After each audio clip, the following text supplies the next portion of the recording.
আসসালামু আলাইকুম। অবশেষে ধরা পড়ল হাদি হত্যার অভিযুক্ত দুই আসামি।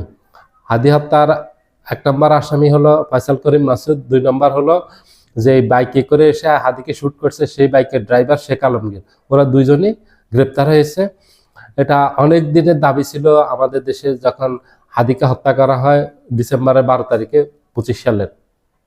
তারপরের থেকে দাবি উঠছিল যে এদেরকে যেন খুব দ্রুত গ্রেপ্তার করা হয়, কিন্তু ডক্টর ইউনূসের সরকার ব্যর্থ হয়েছে এদেরকে গ্রেপ্তার করতে এবং এদেরকে বিচারের আওতায় আনতেও সরকার ব্যর্থ হয়েছে। ডক্টর ইউনূসের সরকারের ব্যর্থতা নিয়ে বিদায় নিয়েছে এই হাদি হত্যার।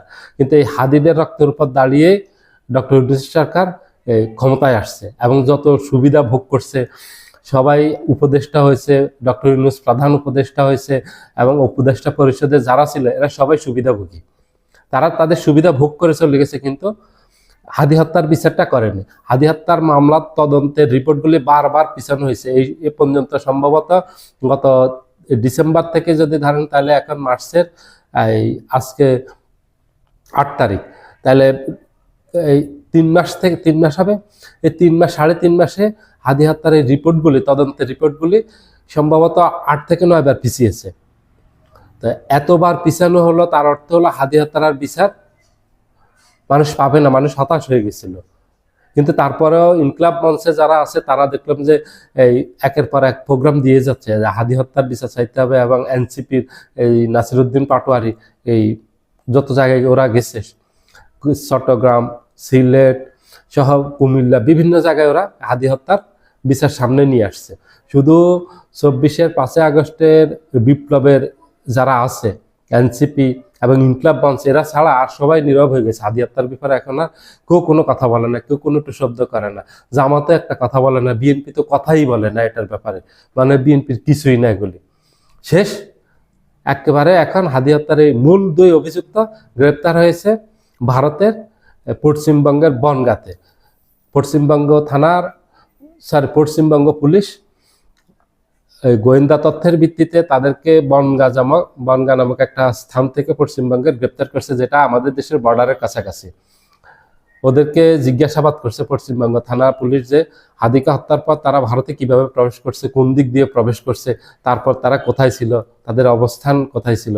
ওরা জিজ্ঞাসাবাদে বলছে যে হাদিকে হত্যার পরপরই তারা মেঘালয় চলে যায়। মেঘালয় থেকে পরবর্তী সময় ভারতের বিভিন্ন প্রদেশে ওরা বিভিন্ন সময় ছিল, স্থান পরিবর্তন করেছিল। শেষ তারা আবার পশ্চিমবঙ্গে আসে। পশ্চিমবঙ্গে এসে বনগাঁ একটা থানা, আমি যতদূর জানি এই থানায় এখানে এসে অবস্থান করে আবার বাংলাদেশে প্রবেশ করার জন্য। ঠিক সেই মুহূর্তে এই পশ্চিমবঙ্গ থানা পুলিশ তাদেরকে, পশ্চিমবঙ্গের পুলিশ গোয়েন্দা তথ্যের ভিত্তিতে তাদেরকে গ্রেপ্তার করে। নিশ্চয়ই তারা আরো কোনো ষড়যন্ত্র করে বাংলাদেশে ঢুকার অপেক্ষা করতেছিল, যে বাংলাদেশে ঢুকে আবার অন্য কাউকে টার্গেট করবে, টার্গেট কিলিং করে তারপর আবার তারা ঠিক ওই আগের মতো অন্য কোনো পথ ধরে চলে যাবে। তো পশ্চিমবঙ্গে এখন ওদেরকে পশ্চিমবঙ্গ থেকে আনার খুব সহজ উপায় হলো, ভারতের সাথে বাংলাদেশের বন্দি প্রত্যাপন চুক্তি আছে, সেই চুক্তির অধীনে ভারত বাংলাদেশকে এদেরকে ফেরত দিতে বাধ্য, যেহেতু তাদের বিরুদ্ধে সুনির্দিষ্ট অভিযোগ আছে এবং বাংলাদেশের সাথে তাদের ভারতের একটা চুক্তি আছে। এই চুক্তির অধীনে এখন শুধু বাংলাদেশ চাইবে ভারতের কাছে, চাইলে ভারত ফেরত দিতে বাধ্য। তাদেরকে বাংলাদেশে এনে বিচার করা হবে, হাদি হত্যার বিচার। কারণ এই হাদি শুধু তার পরিবারের না, হাদি 18 কোটি মানুষের।